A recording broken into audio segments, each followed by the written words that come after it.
Hello, compliments of the season, and welcome to the program from the National Assembly. I am Itaire Ikben. The House of Representatives has repealed and reenacted the 2024 and 2025 Appropriation Acts. This followed the expeditious consideration and passage of two executive bills from President Bola Tinubu asking Parliament to approve a review of the last two annual budgets for 2024 and 2025. The passage of the first executive bill has now repealed the 2024 Appropriation Act of 35 trillion naira, while reenacting it with an increased total expenditure of 43.56 trillion naira, to be drawn, of course, from the Consolidated Revenue Fund of the Federation. Now, the passage of the second executive bill also repealed the 2025 Appropriation Act of 54.99 trillion naira and reenacted a revised spending plan of 48.31 trillion naira for 2025, while also extending implementation of the capital components of the 2025 budget to 31st March 2026. I'm sure you want to know some of the details and nitty-gritty of the revised budgets for 2024 and 2025. So sit back and stay with the program.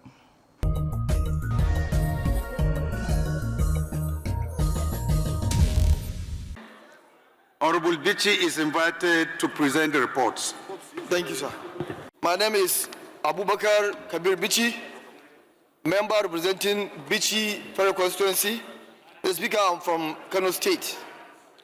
I rise to move that the House do receive the report on the Committee on Appropriations on a bill for an act to repeal the Appropriation Act 2024, an act to authorize the issue from the Consolidated Revenue Fund of the Federation the total sum of 43 trillion 561 billion 41 million 744,507 naira only, of which 1 trillion 742 billion 786 million 788,150 only is for statutory transfers. 8 trillion 270 billion 960 million 606,831 only is for debt servicing. 11 trillion 268 billion 513 million 380,853 only is for recurrent non-debt expenditure, while the sum of 22 trillion 278 billion 780 million 968,673 only is for capital expenditure Development Fund contribution for the year ending 31st December 2025.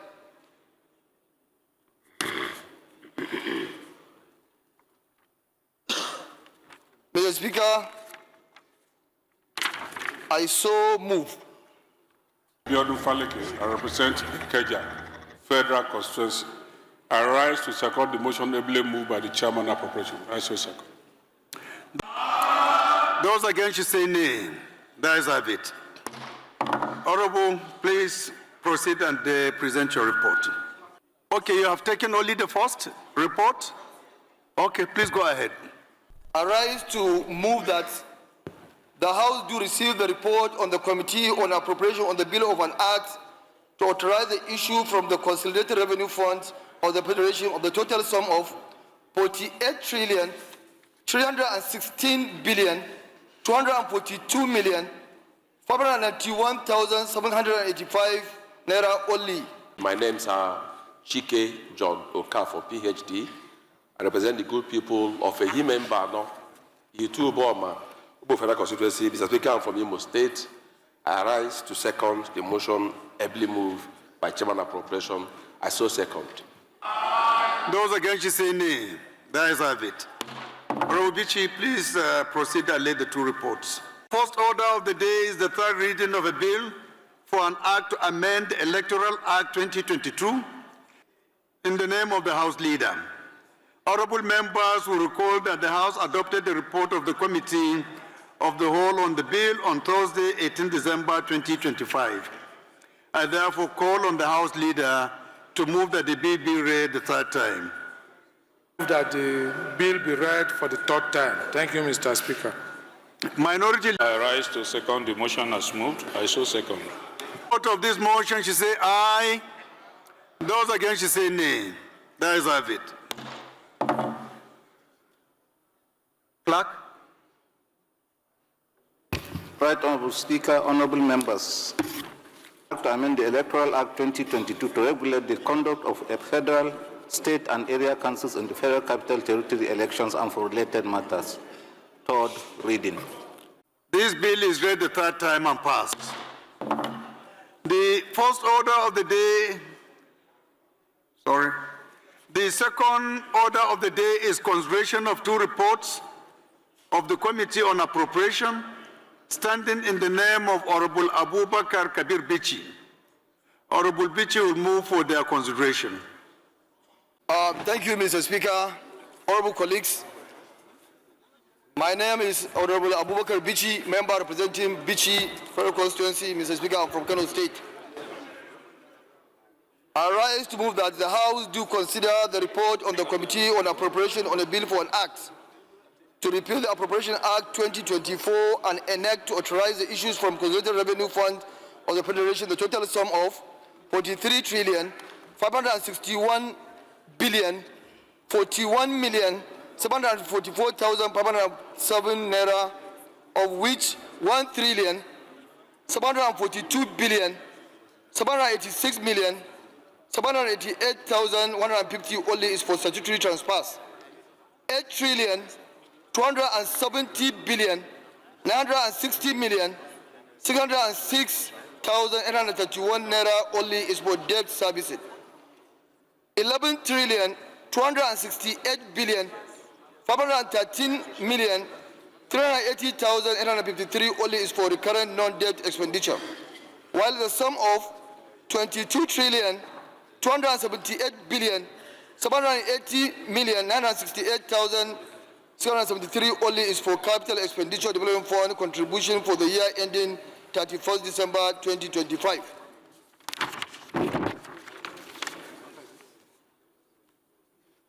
Mr. Speaker, I so move. Dennis Namode Abu, FCA. Mr. Speaker, I represent the highly enterprising people of Ibueze North today in the Federal Constituency. Mr. Speaker, I'm from Enugu State. I rise this morning to second the motion assembly moved by the Chairman of Appropriations. Mr. Speaker, I so second. Say aye. Those against, you say nay. That is have it. Mr. Speaker, I rise to move that the House do consider the report on the Committee on Appropriation on a bill for an act to authorize the issues from the Consolidated Revenue Funds of the Federation the total sum of 48,342,591,785 only, for which 3,645,761,358,925 only is for statutory transfers. 14,317,142,689,548 only is for debt servicing. 13,588,9,782,673 only is for recurrent non-debt expenditure, while the sum of 16,765,328,860,740 only is for contribution to the deployment funds for capital expenditure for the year ending on 31st March 2026 and related matters. Mr. Speaker, I so move. My honorable colleagues, I'm Abubakar Maki Eleman. I'm from Jigawa State. I represent Madam Kauga, my federal constituency. Mr. Speaker, I rise to support the motion heavily moved by the Chairman Appropriation. I so second. Thank you. Those against, you say nay. That is have it. Leader of the House, please can you move for the House to resolve to the Committee of Supply to consider these reports? Abdullah Ibrahim Aliha lives is my name. I'm from Kogi State. I represent the very marvelous people of Vankpa, Malola, Federal Constituency. I hereby move that the House move into a committee of supply for consideration of this money bill. Thank you, Mr. Speaker. Minority Leader. That the House do cascade into committee of supply to consider the bill. I so second. Say aye. Those against you say nay. The ayes have it. House has resolved to the Committee of Supply. Thank you. An act to authorize the issue from the Consolidated Revenue Fund of the Federation, the total sum of 43,561,744,507 naira only, of which 1,742,788,150 naira only is for statutory transfers. 8,270,960,606,831 naira is for debt service. 11,268,513,380,853 naira only is for recurrent expenditure, while the sum of 22,278,780,968,673 naira only is for contribution to the Development Fund for Capital Expenditure for the year ending 31st December 2025. I now invite Honorable Abubakar Kabir Bichi to give the synopsis of the bill. You may recall that on Friday, 19 December 2025, the President and Commander-in-Chief of the Armed Forces of the Federal Republic of Nigeria, His Excellency Bola Ahmed Tinubu, GCFR, transmitted a letter to the House of Representatives to repeal and enact the bills in accordance with the established constitutional and legislative appropriation process. Mr. Speaker, honorable colleagues, repeal the 2024 Appropriation Act of 35,555,707,218 only, and propose a new act with revised total expenditure of the total sum of 43,561,744,507 only, out of 1,742,786,788,150 only is for statutory transfers. 8,270,960,606,831 naira only is for debt servicing. 11,268,513,380,853 only is for recurrent non-debt expenditure, while the sum of 22,278,780,968,673 only is for contribution to the Development Fund for Capital Expenditure for the year ending on 31st day of December 2025.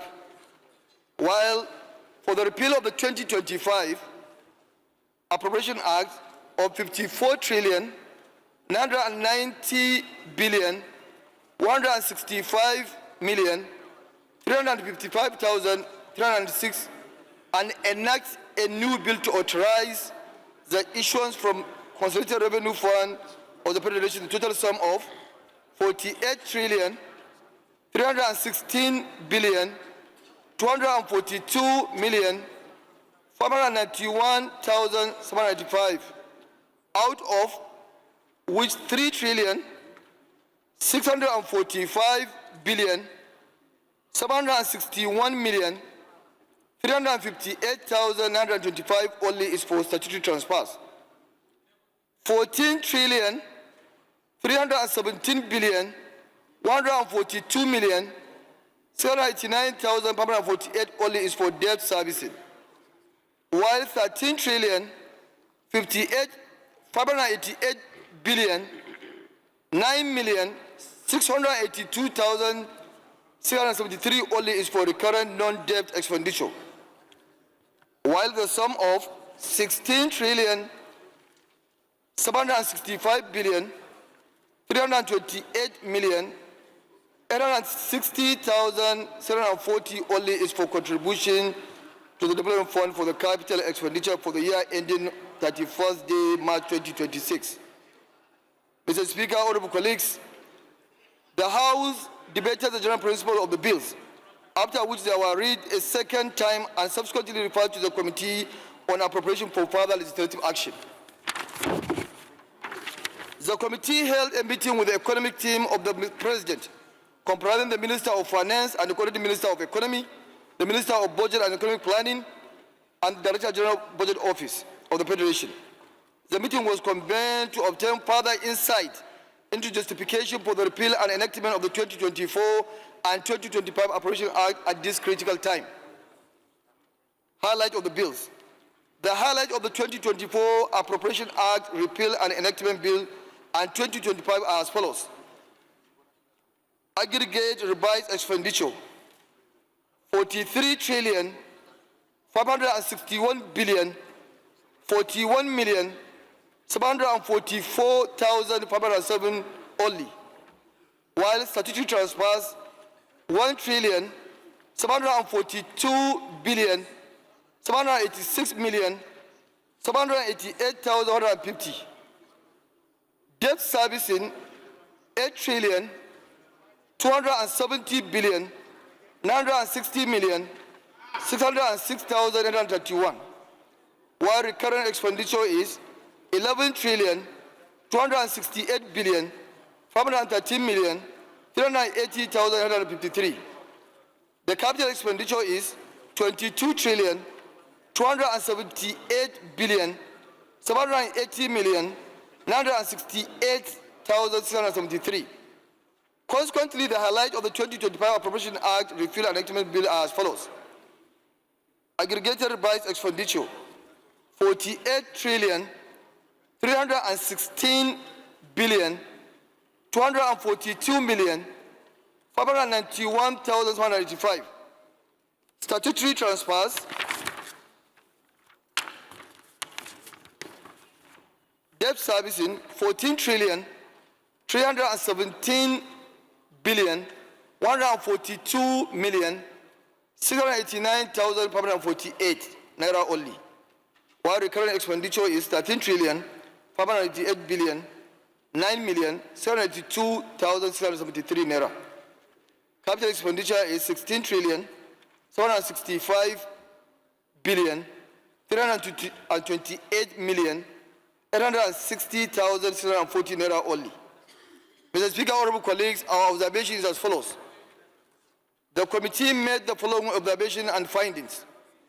Under the 2024 Appropriation Act Repeal and Enactment, the bill an additional of 8.5 trillion was introduced into the capital component to accommodate special intervention, particularly in response to the security, humanitarian, and economic emergencies. Number two, this initiative seeks to balance responsiveness with fiscal responsibility, ensuring that urgent expenditure do not weaken legislative oversight or undermine fiscal prudence. Observation number three, under the 2025 Appropriation Act Repeal and Enactment, the bill, the sum of 6.674 trillion was reduced from the capital allocation and rolled over to 2026 fiscal year due to funding constraints. The initiative is expected to make the budget effective in meeting the expenditure of the governors given the anticipated increase in revenue generating profile in the next fiscal year. Our observation number 4, Mr. Speaker, honorable colleagues, the continuation of the practice of rolling budget cycles concurrently, such as extending the implementation of the 2024 Appropriation Act deep into 2025, while the 2025 budget is in force, affects the budget clarity and weaken fiscal discipline. Mr. Speaker, honorable colleagues, we recommended that, Mr. Speaker, honorable colleagues, the committee hereby recommend that the House do consider and approve the Repeal and Enactment Act of the 2024 Appropriation Act to authorize the issue from the Consolidated Revenue Fund of the Federation the total sum of 43,561,041,744,507 only, out of 1,742,786,150 only is for statutory transfers. 8,270,960,606,831 only is for debt servicing.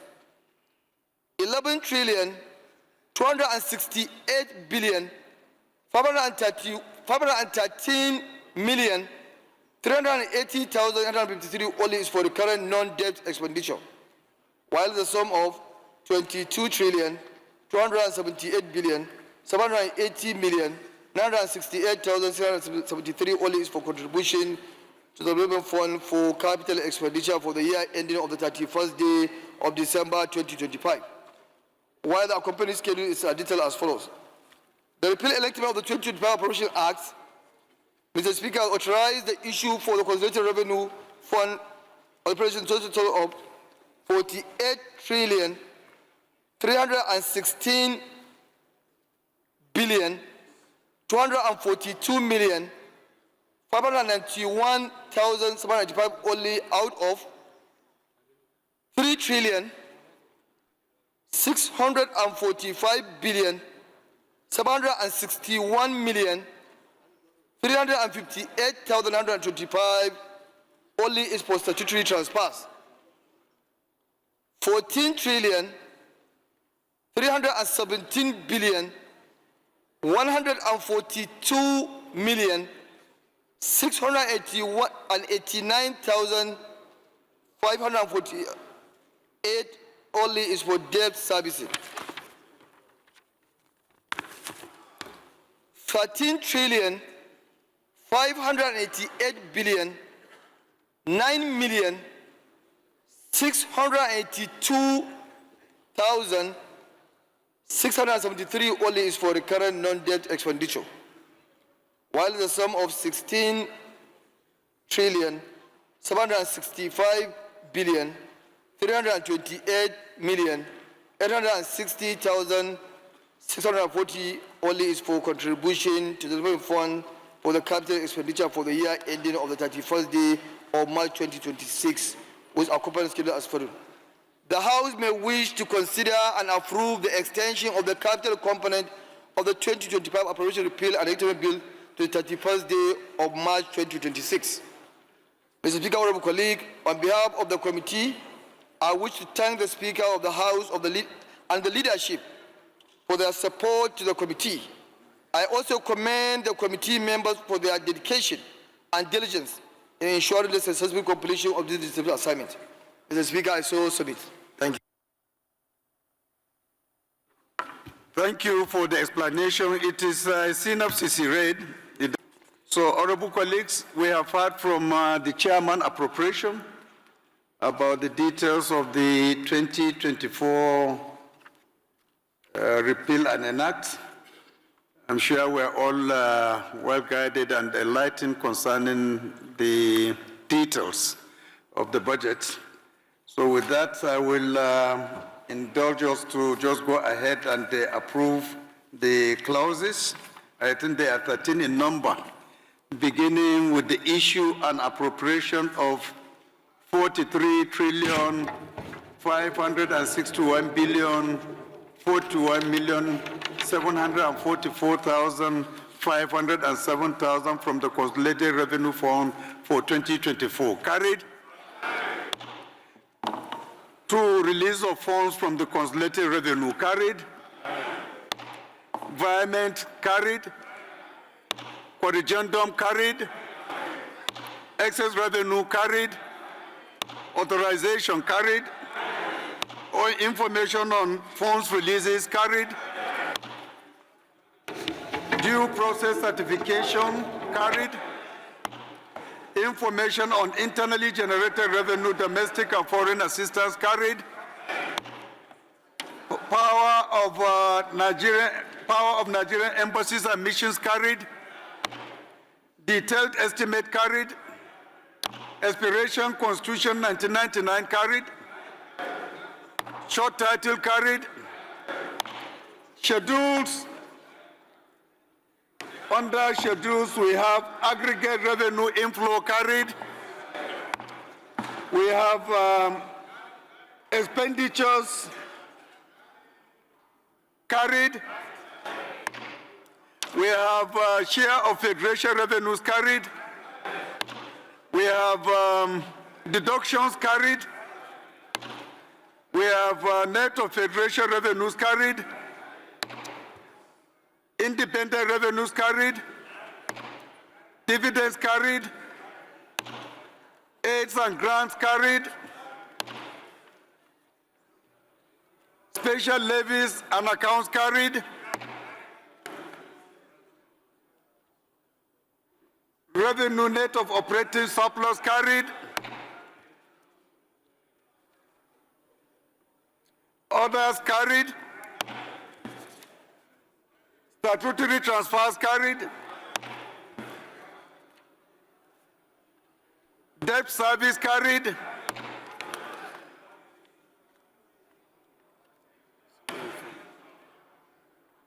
Allocation to federal executive bodies. Carried.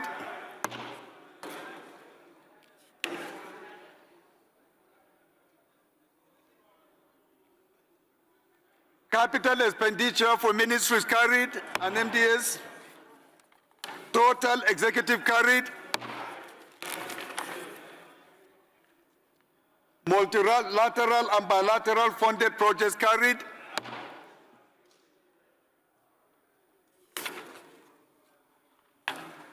Total capital supplementation. Carried. Total capital expenditure. Carried. Aggregate expenditure. Carried. Thank you very much.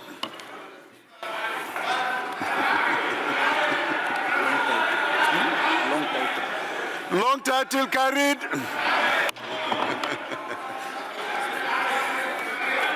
Thank you, honorable colleagues. So we go to the second report. The second report to be considered is a bill for an act to authorize the issue from the Consolidated Revenue Fund of the Federation, the total sum of 48,316,242,591,785 naira only, of which 3,645,761,358,925 naira only is for statutory transfers. 14,342,142,689,548 naira only is for debt service. 13,588,9,682,673 naira only is for recurrent non-debt expenditure, while the sum of 16,765,328,860,640 naira only is for contribution to the Development Fund for capital expenditure for the year ending 31st day of March 2026. I now invite the House Leader to give the synopsis. Since the Chairman Appropriation has already combined the synopsis of the two reports, I think we can just go ahead and consider the reports. This bill also has 13 clauses. The first one is issue an appropriation of 48 trillion, 316 billion, 242 million, 591,785 naira. Consolidated Revenue Fund for 2025 carried. The second is release of funds from the consolidated revenue carried. 3, environment carried. 4, corrigendum carried. 5, excess revenue carried. 6, authorization carried. 7, information on funds releases carried. 8, due process certification carried. 9, information on internally generated revenue, domestic and foreign assistance carried. 10, power of Nigerian embassies and missions carried. Long title carried. Thank you very much. Let me also announce for us to put to question the issue of extending the 2025 budget to 31st day of March. The House may wish to consider and approve the extension of the capital components of the 2025 appropriation, repeal and enactment bill to 31st day of March 2026. Carried. Thank you very much. The Leader of the House, please, can you move for the House to revert back to plenary? I hereby move that the House revert to plenary for consideration of the report. Thank you, Mr. Speaker. Minority Leader, please, can you second? Mr. Chairman, my dear colleagues, I second the motion that we do revert back to plenary to consider the reports. I so second. Those in support of this motion should say aye. Those against should say nay. That is have it. House has reverted back to plenary. Thank you very much. The Housing Committee of Supply considered the report on the Committee on Appropriation on a bill for an act to repeal the Appropriation Act 2024 and an act to authorize the issue from the Consolidated Revenue Fund of the Federation the total sum of 43 trillion, 561 billion, 41 million, 744,507 naira only, of which 1 trillion, 742 billion, 786 million, 788,150 naira only is for statutory transfers.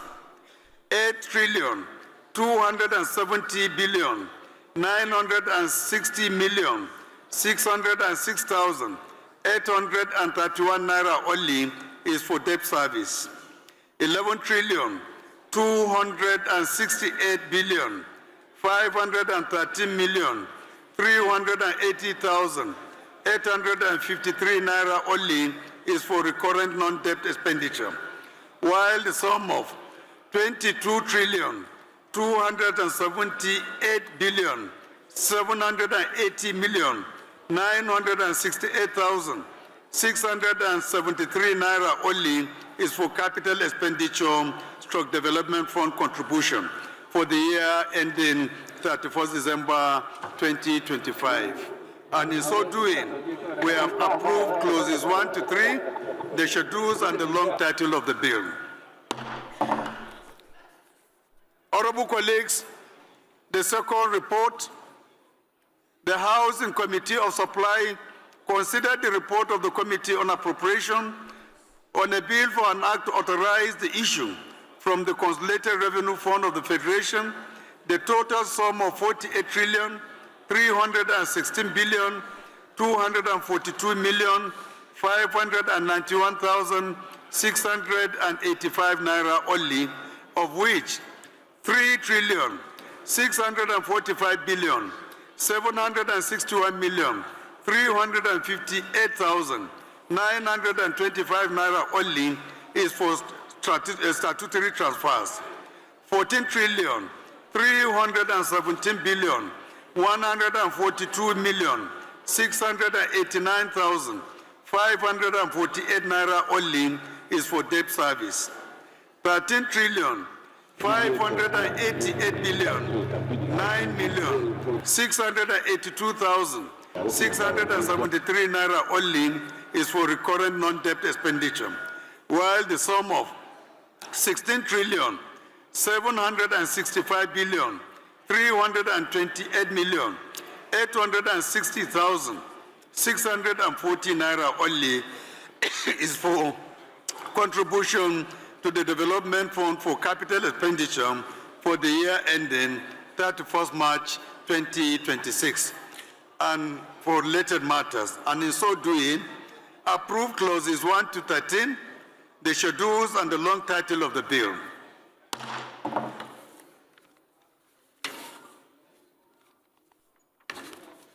The House to move for the adoption of the reports. I hereby move that the House adopt all the consideration. Thank you, Mr. Speaker. Dear colleagues, I second the motion moved by the Deputy House Leader. So second. Those in support of this motion should say aye. Those against should say nay. The ayes have it. Right Honorable Speaker, I hereby move that we suspend our rules to move for the third reading of the bill. Mr. Speaker, my dear colleagues, to enable us conclude the business of today, I second the motion for suspension of our rules to take the third reading of this bill. Those in support of this motion should say aye. Aye. Those against should say nay. The ayes have it. Clerk.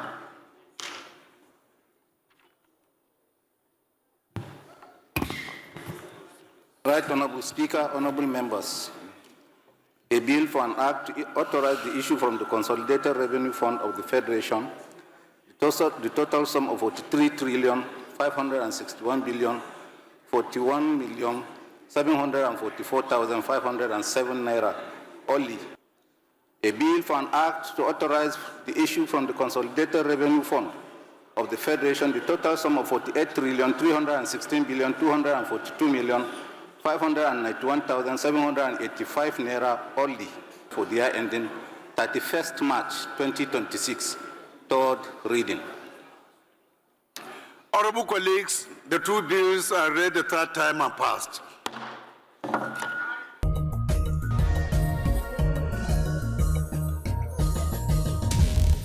Now, those were blow-by-blow highlights and details of the revised budgets for 2024 and 2025, which the Chairman House Committee on Appropriation, Abubakar Kabir Bichi, says needed to be reviewed in order to cater for some critical items not initially captured in those budgets. Now, while lawmakers look forward to consideration and passage of the 2026 appropriation bill, some of them who we interviewed believe the year 2025 has been productive in terms of legislative milestones.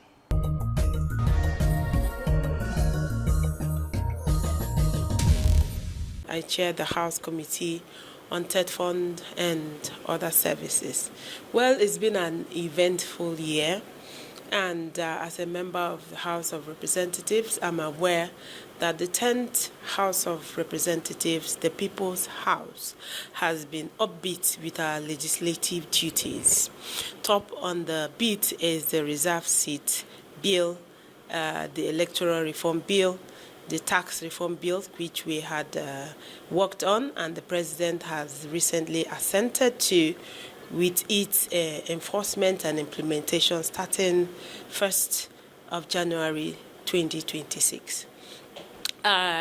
So with all of this that I've mentioned, it goes without saying that the House hasn't been idle.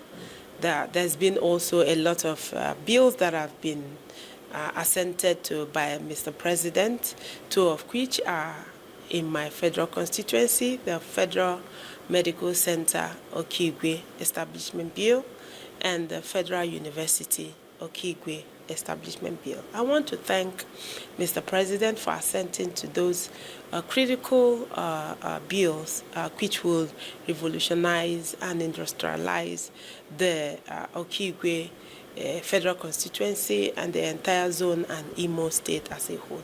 Let me also thank Mr. President for assenting to the various regional development bills, the Southeast Development Commission bills, the South-South, the Southwest, Northeast, Northwest, and North Central Development Commission bills. I am very confident that this is a step in the right direction. The action of Mr. President stemming from these bills would broaden the economic and developmental base of the various geopolitical regions of this country. I want to bet anyone who wants to compete with Nigeria economically in the next 10 years that the person will fail. I do not see how all of these regional development commissions would effectively take off like they've been they've been receiving statutory transfers even in the 2026 MTEF that we've just considered. I could see a large chunk of proposals from the projections to the Development Commission. So I see that better days are ahead, and the renewed hope agenda and government of His Excellency President Bola Ahmed Tinubu is going to turn things around. There may have been some dark cloud, but I see a silver lining. I see a ray of hope, and I see all of the reforms that the president has commenced already beginning to translate into good times for Nigerians. I think that the wait is over. I think the worst is over, and only the good times await us. As 2026 beckons, I see a renewed hope in economic diversification. I see better citizens' welfare and participatory development and inclusion, especially as we hope that the reserve seats bill will be passed by both houses and ultimately assented to by Mr. President, releasing over 100 extra seats for women. You'll agree with me that Nigeria has over 50% of its population as women, and throwing this number into the women folk will, in no doubt, increase women's participation both in voting and in the aspiration for power. And that will translate also into livelihood support, increased awareness, and better development for the family. So on behalf of myself and the good people of Okigwe, Onimo, Isi Alambano Federal Constituency, I wish Nigeria a better time. And I want to also use this opportunity to appreciate the chairman of the Progressive Governors Forum, who has led the APC states thus far, distinguished Senator Hope Odedeka Uzodimma, CON, the executive governor of Imo State, and his amiable wife, Lolo, Barrister Chioma Uzodimma, who have held my hand to come to this height. Let me also advise all the Nigerian women seeking political office, regardless of the laws that will be put in place to support or increase women's participation. Every politics is local, and this is an advice to stick with your local political leaders, especially with the governors, because rightly the constitution of our parties is that the governor is the leader of the party in their respective states. Governor Hope Uzodimma has given me the ladder to climb to this height. I recall vividly that the 2023 general election, because of the love he has for my people and for this office, he asked that nobody should compete against me. So I got the APC ticket unopposed. So I tell women that it's not just about having reserved seats. You could have the ticket, and then if you don't have the enabling environment and the necessary resources to win an election, you could be nominated as a party candidate, and you may not win. But he has not only supported my candidature, but he also supported that I be here. And I'm also hoping that in 2027 he will do the same, so that we will remain in office. A lot is being said about reserved seats to bring more women into national politics, but very little is being said about reserving the few women we have in the National Assembly. Consolidation is a very key factor and fact that must be considered. It's only Jesus Christ who left 99 sheep and went to look for one and came back and met them there. In politics, if you leave 99 and you go to look for one, by the time you come back, they're all gone. And it's becoming a recurring pattern that every assembly, the number of women keep dwindling and coming down. So let it be a food for thought, and let it be a call for action to ensure that the women we already have in the National Assembly are conserved, are reserved, before we build on with new women coming in, so that we are building on the 14 we have today, hoping that we get more, rather than just hoping that we have so much that the 14 we have are no longer there. Even if we have so many more women in the 11th Assembly and do not have this 14 coming back, there will be loss of institutional memory. Who would be there to help the young and the upcoming women cut their teeth? So I pray that the stakeholders, the political parties, and the governors, and the leadership, and all and sundry, including the media yourself, will help us to propagate the need to reserve the women who are presently in the House, so that we can have more and have our institutional memory. We give God the glory for giving us the opportunity as members to serve this country. The 10th House of Reps, under the leadership of our Speaker, has done so well in terms of ensuring that we do our legislative duties without bias. We passed so many bills, so many motions that have supported the improvement of this country. We have risen to occasions when the country has been challenged in terms of security. This chamber has not relented in rising to those occasions. We have cooperated with the executive to ensure that the right things are done always. This first part has been very, very successful, and I believe that the second part will be better off. I believe that when we go and come back on the 27th, we again chart new course. You see, Nigeria is very, very strong, very resilient people. Never say die, Nigeria. There were situation when we came in, when President Bola Ahmed Tinubu came in. No, let me go back to the point that when we were doing campaign, when we were aspiring, I told the president then, I said, I don't know why you are coming in at this very bad time. Because then, as chairman of finance, I knew the state of finances of the country. And I knew that we were in terrible shape. A situation where a country was borrowing money to pay salaries. We were printing money to pay salaries. We were printing money to pay, we were borrowing money to repay our loans. Do you understand what I'm saying? When you borrow money to pay loans, it means that the country was in a very, very, very, very bad shape. Okay? So it is very important. And I told the president then that I don't know how you are going to cope. And he said, don't worry, there's always a way out. And I also compare his tenure when he was in Lagos. During his first few months or years in Lagos, it was tough. Because he also came in to government in Lagos when the state was in a very bad shape. But see Lagos today. See what it is today. See our country today. We are going to be better off. We've turned around. We are no longer in the danger zone. We've moved out of the danger zone. And so now is to build on all those things. Removing subsidy had led to some challenges for Nigerians.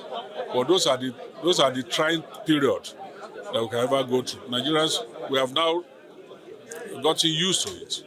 Prices of fuel are now crashing. Even before we remove subsidy, you have to struggle during Christmas to buy fuel. You have to queue for weeks to buy fuel. Do you understand that? Now there is something like that again. Everything is of the past. How can God give us crude oil? And then we export the crude and bring back the refined products. But today, it's no longer the case. We have refined products in Nigeria. They are now competing. Do you understand? So for me, Nigeria is moving forward. Under this time, we are better off. I thank God and I thank the leadership of the National Assembly for what has been a very productive legislative year. We've had innovative bills and effective legislation for this year. We've had electoral reforms. Especially for us women, we had the special seats bill that is going through for consideration. And we are looking forward to next year when there will be further debates on the reforms to the Electoral Act, which is very, very key to having successful elections in the country. We are looking forward to the Special Seats for Women bill, which will receive consideration there and hopefully will be passed so that we will increase the participation of women in the National Assembly. As we all know, we are doing this proportionately bad compared to other African countries when it comes to equal representation. So it's our hope and our belief and our prayer that this bill will scale through next year. I want to thank all my colleagues. I want to thank the leadership, and I want to thank the executive for the support they have given us in this 10th Assembly that we've been able to do all of this work. Well, to my constituents, I wish them a peaceful festival period. I wish them God's blessings, and I also want to assure them of my commitment to quality representation. I mean, I joined the National Assembly in October, but in the time that I have joined, I have put through major bills, raised motions of matters of urgent national importance around lead poisoning, and there are also other legislation that I'm going to put forward next year, particularly with regards to state creation and local government creation, and also with the safety along the Shagamu-Benin Expressway, so they can look forward to that. So I wish everybody a happy and peaceful festive period. Thank you. We give thanks to Almighty Allah for the time well spent. The 10th Assembly, the year 2025 was well spent as far as legislative work is concerned. And the fact that we have a very good leadership, you can see how many kind of bills and motions that members put across, more particularly in the area of matter of urgent public importance, where it affects the life of Nigerians. A lot have been done. We appreciate God. From the Committee of Traditional Institutions, member cut across the state of the Federation, including the FCT. We come together as a statutory committee. We sat together, we agree, we brainstormed to come up with an idea where and how, based on the concept and the dream of Mr. Speaker, that traditional institution this time around, they need to get a constitutional role. I remember when we visit the Sultan of Sokoto, he said, yes, the role is there. They're not asking for the role, but they're asking of what the legal backing of the constitutional role. Indeed, there are lots on the floor needs to be, attended to. There are 5% given to traditional class. The council itself, from the local government, the state council, and the national council, needed to be on board, because with absence of the traditional institution, a lot of things going in Nigeria, it is not in the right direction, or it is not in the favor of the majority of Nigeria. Particularly when you look at the security architectures of Nigeria, there's no way you can discuss security architectures of Nigeria fluently, correctly, and rightly without involving the traditional institution, because they own the land, they own the people, they are closer to the people in the grassroots. When we come back from the break, when it comes to the issue of the passing of the constitutional amendment with regards to the traditional institution, please, I'm saying that the 360 of us, we should please answer the yes instead of the nay. The reason because this is of importance to every Nigerian. Every one of us is key for us to pay attention to it. It happens last time when it gets to the Senate wing, it couldn't pass the date. But this time around, we are calling on our elder brothers, our fathers from the Senate wing, that should do consider the bill of traditional institution as a very, very important element for Nigerian drive forward. And such, we are calling on them. We are doing what is called loving. We are loving everyone, including our sisters' body, the State Assembly, in respected way. We are calling on their attention to when the traditional institution bill comes before them, please, they should do the needful to ensure that the bill has seen the light of the day. I think legislatively, I can rate us high because a lot of motions, a lot of bill has been moved and attended to, and very importantly, I know the committees on the Constitution Review, the Committee on Electoral Act has done excellently well, to the extent that last week, Wednesday, we were able to successfully pass the new electoral bill, which is, I'm a member of that committee, and I know a lot has been done and a lot has been achieved. And very importantly, in terms of constitutional review, you are aware the committee has been up and doing, and a lot has been achieved. Top on the list is creation of state, which I get to understand that committees were met to agree on bringing one state per each geopolitical zone. In the northeast, where I came from, we have gone far and we have done excellently well. And I know during this recess, we agreed as Northeast, we are going to come up, even though there are a lot of state requests from the Northeast part of the zone, but I have strong belief that at the end of the day, we are going to come up with one state, which probably I don't want to mention, but I have the belief the state will be what everybody in the Northeast will celebrate, and respectively the other zones will do same. Okay, so what is your message to your constituents this Yuletide season and in the year to come? Well, what is more importantly is to love one another and to be patient and be prayerful to leaders, because I am very much aware that as Nigerians we are going through a lot in terms of hardship, economic situation is difficult. There are a lot of expectations that are not met. As a government official, I'm very much aware.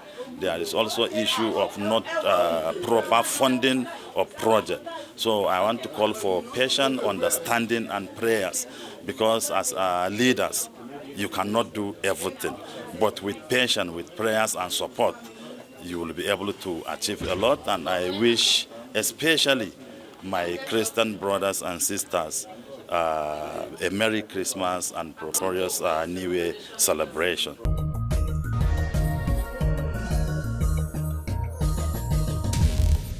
All right, those were some of the views of some lawmakers on the legislative process in 2025.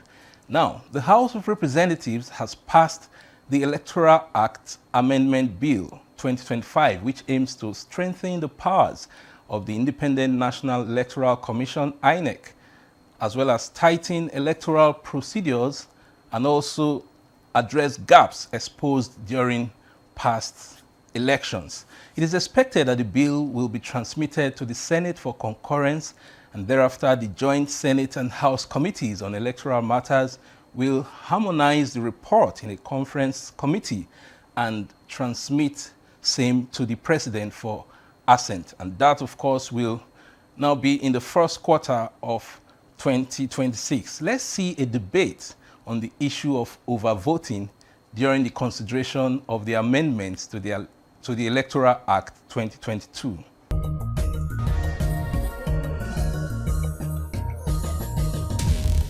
I will yield the first right to Honorable Fulata to raise the issue he raised with regards to Section 51 which he has spoken about severally on the issue of overvoting, because it might affect you or I. I remember I was presiding the day he brought this matter up, and I assured him that the Committee on Electoral Affairs will include this. Chairman, I want you to sit and listen to this conversation, and then make sure we find a way we can infuse it into this document. The floor is yours now, Honorable Fulatu. Thank you, Mr. Chairman. My respected colleagues, I made reference to this section because of the importance of the issue at stake, Mr. Chairman. Honorable colleagues, many were affected by the provisions of this section through litigations. Many have won elections and they were robbed of their election.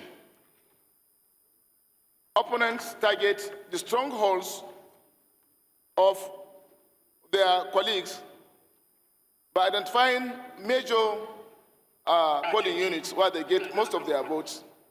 An individual will just go there, add one vote over and above the number of registered voters in that polling unit, and then someone who got 2,000 in that polling unit gets his election. You are preaching to the converted. What is the amendment you want to make with 51? My amendment goes like that. That is on page 40. Yes, gentlemen, honorable colleagues, open page 40 so that we can look at 51 together. Yes, this is my amendment, Mr. Chairman, sir.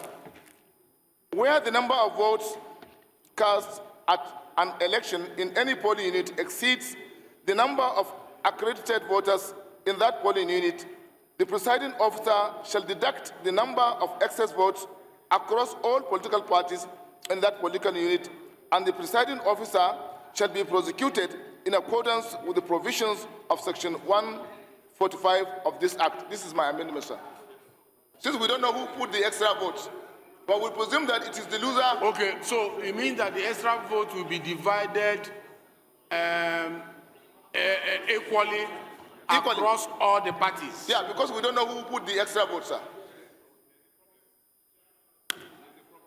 What of if the number you are now giving to a party that had their name on the ballot paper exceeds the ballot paper that was thrown in there for that party? For example, when you prorate it and it goes to each party 20, 20, 20, okay, across the 5 political parties, and then the ballot paper that enters for party A had about 2. How will you deduct 20 when he had only 2? That is 0. That is only 0. That's only 0. That's all.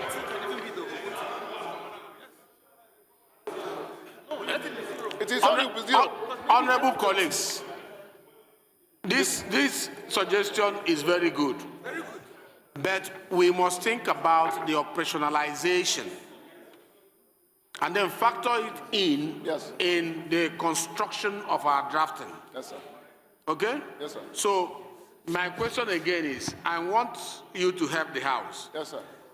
How do we share fairly in a just way so that nobody will be shortchanged and justice will be done? Yes, I want you to speak first, yes. This is very trickish and very technical, sir. And I really want us to be guided, sir. It's about voting above Deputy Chairman Finance, write the names of everybody here. Deputy Chairman Finance. It's about the voting that is more than the accredited voters. So which means, by my own understanding, sir, if the accredited voters on that day is 100, and the number of votes casted, total casted, become 110. So something fishy could be there. So the INEC staff that is there must have issued 100 voters. Above that, they can use the number of names on the list because the election materials is serial. They can match this and they can easily detect where this additional 10 is coming from. That is why I said it is technical and trickish, sir. we can easily do this and get to where we're going, because anybody can print additional ballot paper and drop it there. By the time they look at the serial number and the number of people who got what, they will identify who actually got what and how these 10 got there. Because the additional 10 cannot come from heaven and cannot just drop in the ballot paper. Excuse it's multiple voting. Please.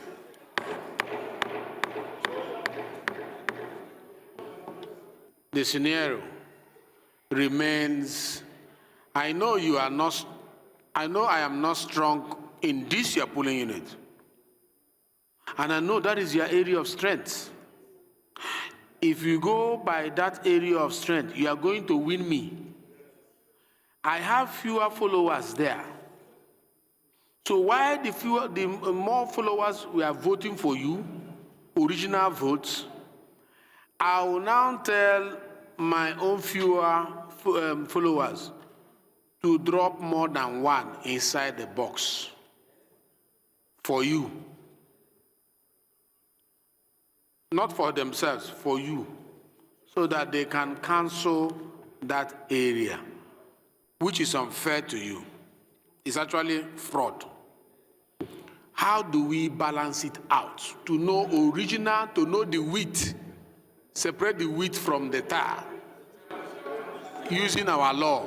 Mr. Chair and distinguished colleagues, this is area where we have ballot boxes being stuffed by ballot papers. We know, give us the area where how we're going to handle it, there will be a need because each ballot paper has a serial number. And each one that is accredited, you can tie it to the serial number. So the way out is for them to recount, go through the serial number and displace and discountenance those who were not serially accredited and recount. When you recount, by the time you discount those that were not accredited, in line with the serial number, you have the actual number of the people that have voted. Then you carry out a recounting and give it to various political parties. That's the way. Do you know that if you stand up to talk, tell me what you want it to read like? Let's not go into debate. We already know what the problem is. We are looking for how do we draft our laws to be able to block that mischief. Over to you. I'm going differently, sir.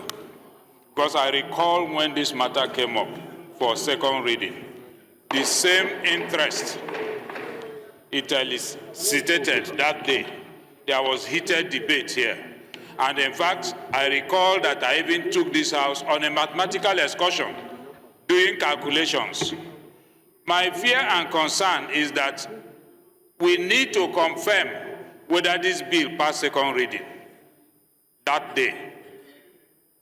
We need to reconfirm. That's what I'm saying, because it was Let's confirm. Wait. You raised a good point. Chairman, do you have a referral from the clerk saying that this bill has been referred to you? Yes, after passing through second reading? Yes, it went through the second reading. If we ask you to bring it tomorrow, you can bring it. I have a copy of the bill on my phone. I have a copy of the bill on my phone. But the issue is, two issues are what we... No, I didn't ask you for the issue. I just wanted you to confirm if they communicated you. Okay? Yes. So it passed second reading and you were communicated. Yeah. Let me hear you. The issue is that if we painstakingly go through this, we might end up causing greater mischief than what we want to cure. Now, the current law is that where there is overvoting, that particular unit is cancelled and the election rescheduled within a particular time, either 24, 48 hours for that particular unit. If we begin to share the excess votes equally, I gave an example, I will still give the same example. A unit, you have 400 votes, and then Mr. A gets 250 votes. Mr. B gets 50 votes.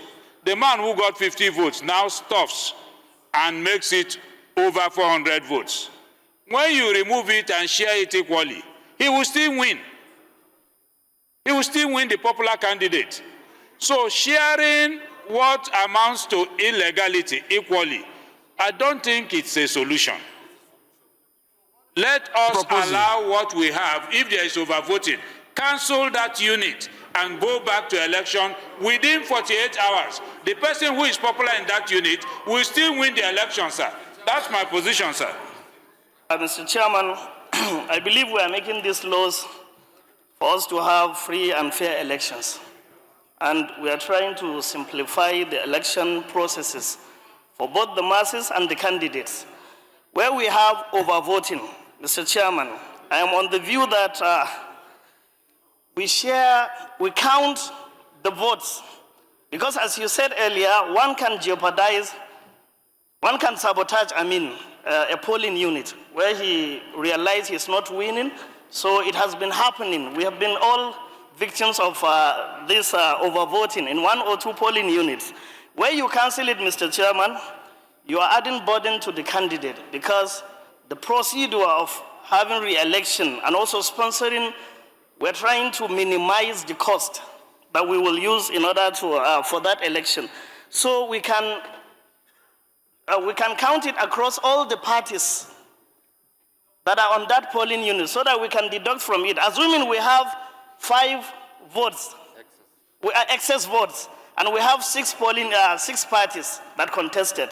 So, we have 6 votes, excess votes, and we have 6 parties. So if we count it across all those 5 parties, we picked 1 from each and every party, one will be remaining.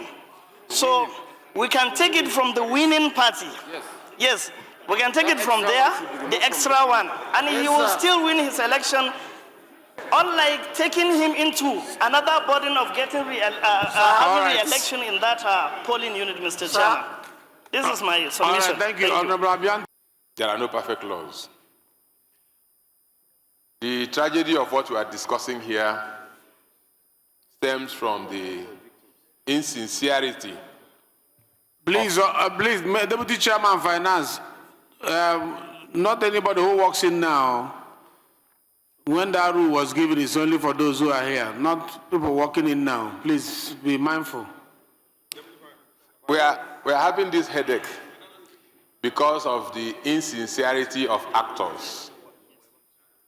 And if we want to cure it 100%, it might be challenging. Anybody here after 4:30? Deputy Leader, Deputy Finance, are you listening? Anybody who comes after 4:40 now, draw the auditing line, okay? So we have to find a middle ground to improve on what we have and ensure that what we are doing will benefit us ultimately.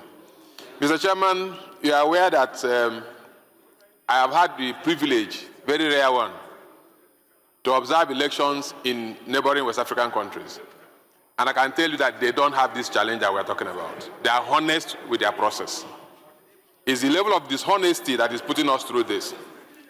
And if you want to cancel the unit and ask people to go back for rerun, there are issues, sir. One, the candidates will need to spend more money. 2, somebody who is not popular in those units can be popular in other ways.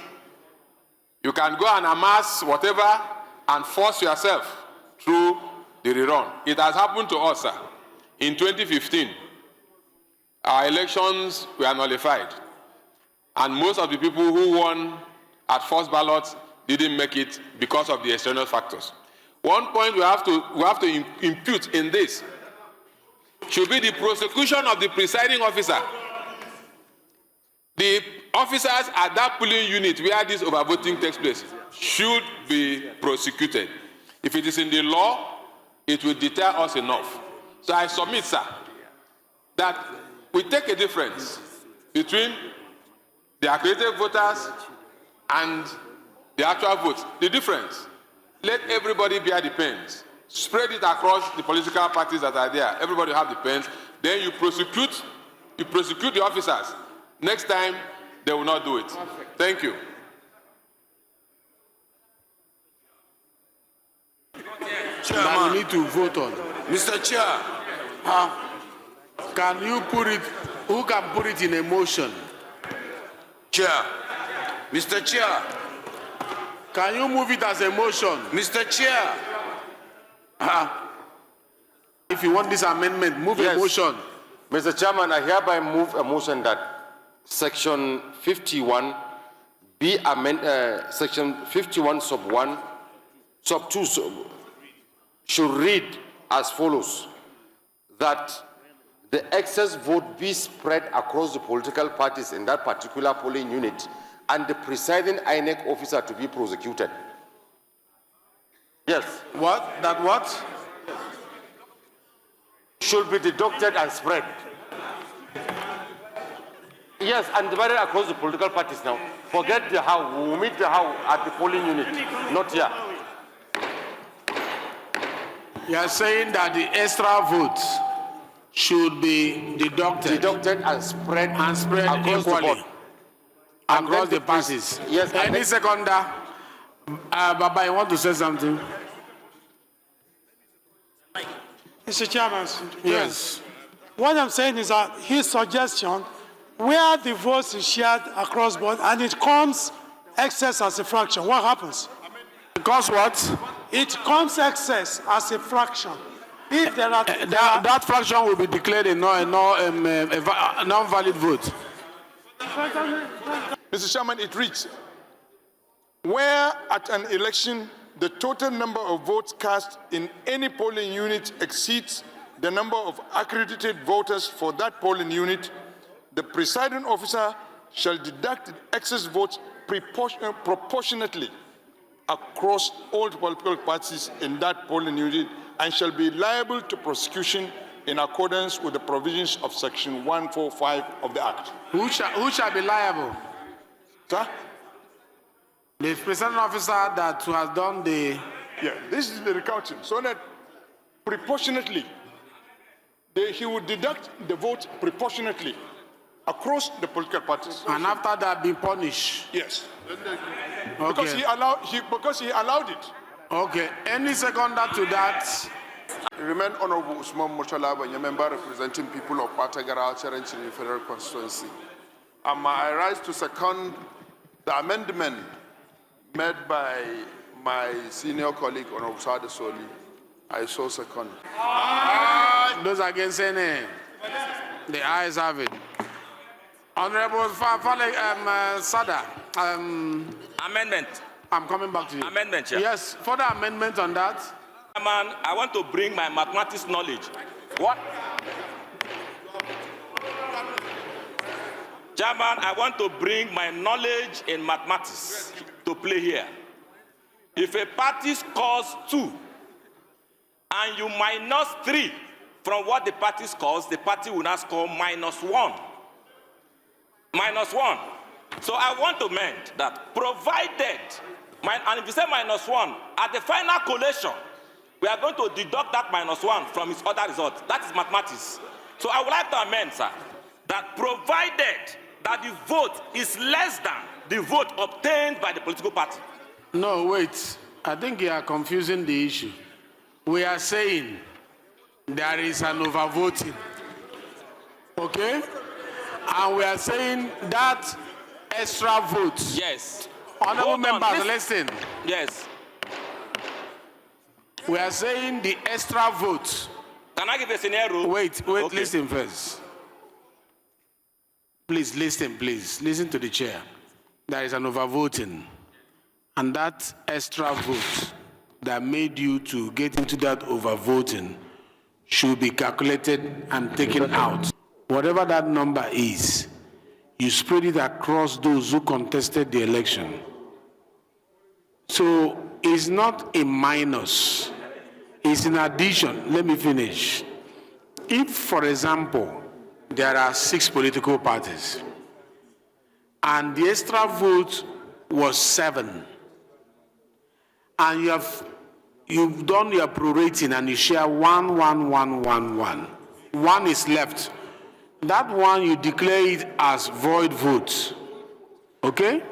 By virtue of this particular provision. Let me clear the chair. Let me so where is the minus coming? Let me come.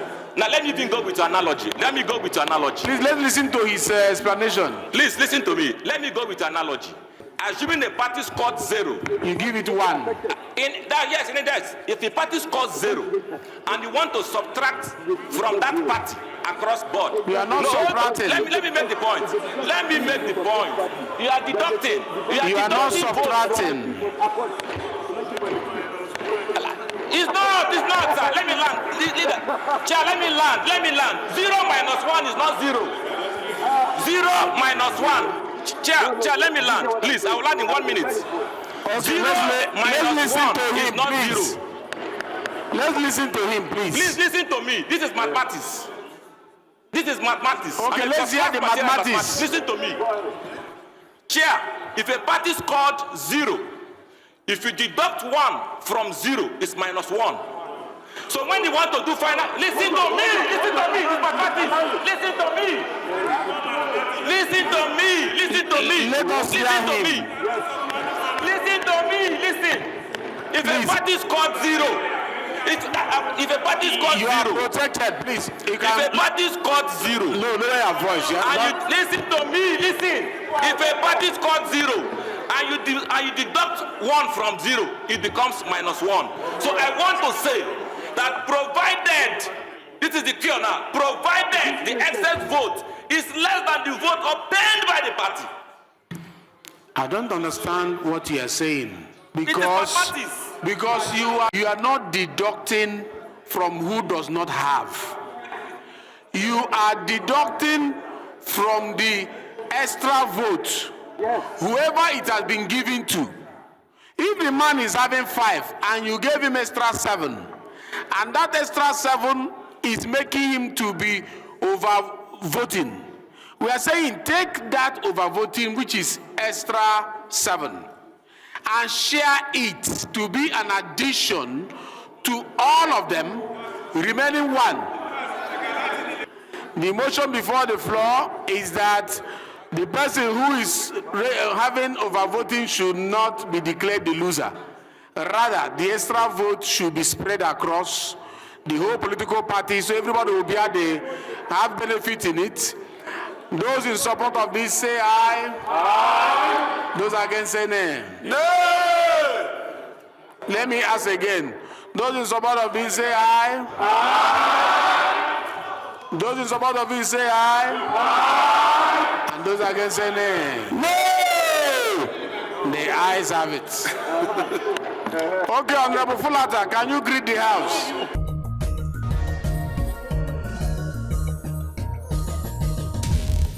All right, quite some intense debate on the Electoral Act Amendment Bill on the floor of the House of Representatives. Now, one of the constitutional amendment bills to be considered soon is the Reserved Seat for Women Bill.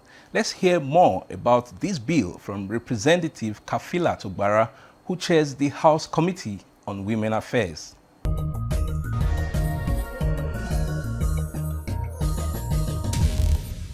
Basically, what this special seat bill is requesting for is for us to have reserved seats for our women in the Senate, in the Houses of Assembly, and in the House of Representatives.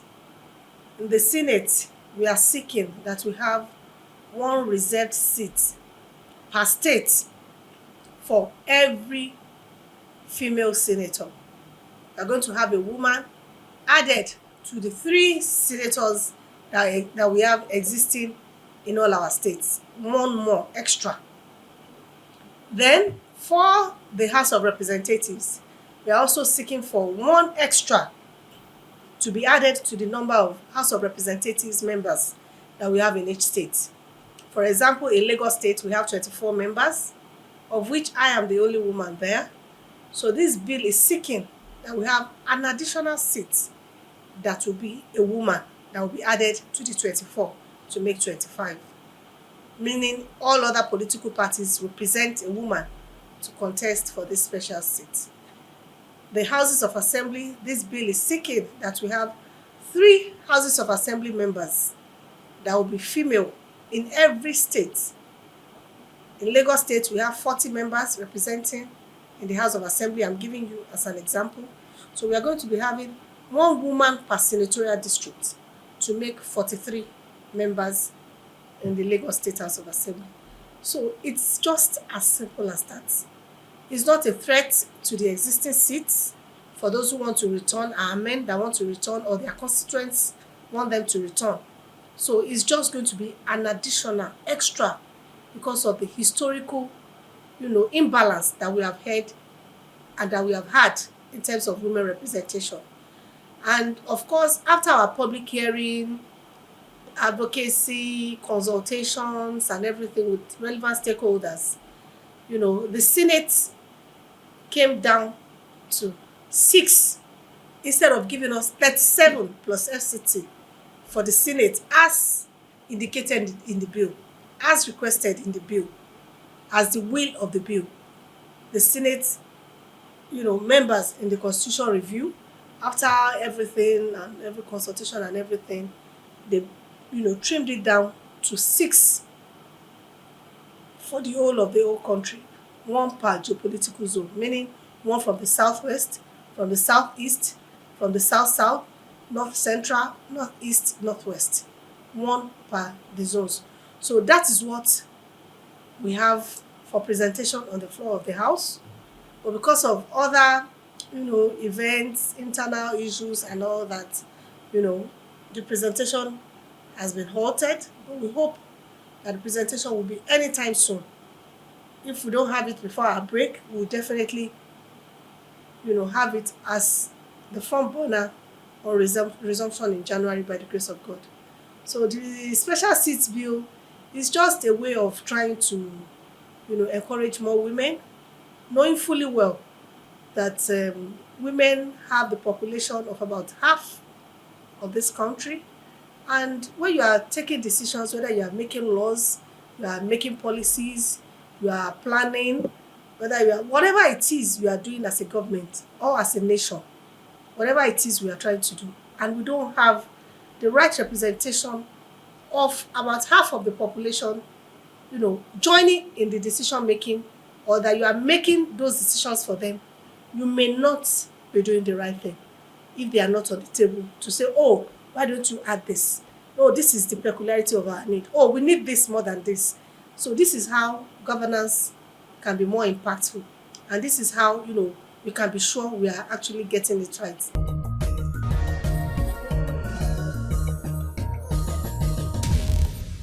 And that's the size of this episode of the program from the National Assembly. Do join us again for another episode next week. I am Mitaire Ikben. Enjoy the best of the season.